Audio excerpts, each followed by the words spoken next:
नागपूरची जनता जी माझ्यावर प्रेम करते आणि त्याचं रूपांतर मतांमध्ये झालं आणि पश्चिम नागपूरचे माझे सहकारी कार्यकर्ते आणि मित्र ज्या लोकांनी या निवडणुकीमध्ये अत्यंत मेहनत घेतली आणि त्याचंच फळ आहे की अशा या सुनामीमध्ये मी निवडून आलो. मला वाटते की कोणताही जनप्रतिनिधी हा जनतेमध्ये असला तर त्याला जनता निवडून देते. मी मागची 5 वर्ष सुद्धा जनतेच्या सेवेत होतो आणि आता जनतेने पुन्हा निवडून दिलं आहे. त्याच्यापेक्षा जास्त कामं या मतदारसंघातील आणि या लोकांची करणार आहे.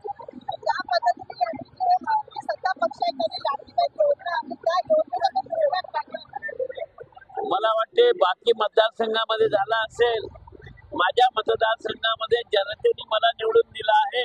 मला म्हणता येईल की माझ्या मतदारसंघामध्ये या योजनेचा लाभ झाला नाही. जेवढे काम आहे ते पूर्ण आपले कर्तव्य होणार. पूर्ण जे वचन दिलं आहे त्याच्यापेक्षा जास्ती कामं, वचननाम्यातील कामापेक्षा जास्ती कामं करण्याचा माझा प्रयत्न राहील.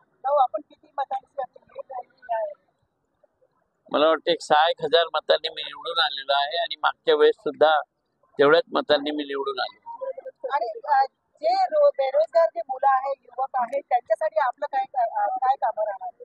मला वाटते की सरकार आता विरोधी पक्षाचं बनणार आहे आणि त्या सरकारने जे लोकांना आश्वासनं दिली, बेरोजगारांना नोकऱ्या दिल्या पाहिजे किंवा त्यांच्या जाहीरनाम्यात जे दिलं असेल ते करून घेण्यासाठी विरोधी पक्षाचा आमदार म्हणून सरकारच्या मागे लागेल आणि त्यांनी जर केलं नाही तर आंदोलनाच्या रूपाने त्यांना सतर्क करून जनतेला त्यांनी केलेले वादे पूर्ण करायला लावेल. त्यांनी हे पण म्हटलेलं होतं की आम्ही जे रोजगार आहे तो 80 करोड लोकांना आम्ही आतापर्यंत रोजगार दिलेला आहे.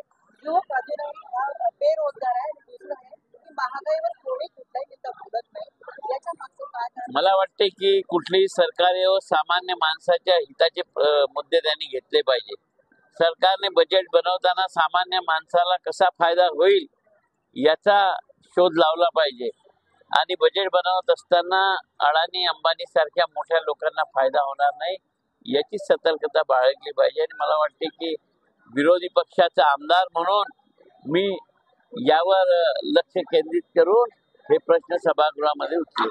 शेतकऱ्यांना सोयाबीन, कापूस आणि ज्या महागाई वाढलेल्या आहेत त्यांचा त्यांना अजून सुद्धा मोबदला मिळालेला नाहीये. काय मला वाटते मोबदला मिळाला नाही आणि तरी सुद्धा ग्रामीण भागातल्या लोकांनी भाजपाला मत दिलाय तर त्यांना त्यांच्यावर आशा असेल तर आता तरी मोबदला मिळवून द्यावा असा प्रयत्न या सरकारने करावा. आपल्याला खूप खूप अभिनंदन. थँक्यू, धन्यवाद.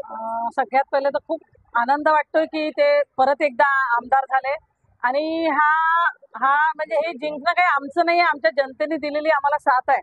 आणि जे PR आहे आमचा जो 5 वर्ष पूर्ण फॅमिलीचा त्याचा आणि आमच्याशी लोक आमच्याशी जुळलेली आहे त्यांची मतदान ते सगळे आमदार झाले. त्यांच्या कृपेने यांना MLA पद मिळालं. आमच्यासाठी सगळी जनता आमची आमदार आहे आणि खूप आनंद वाटून राहिला.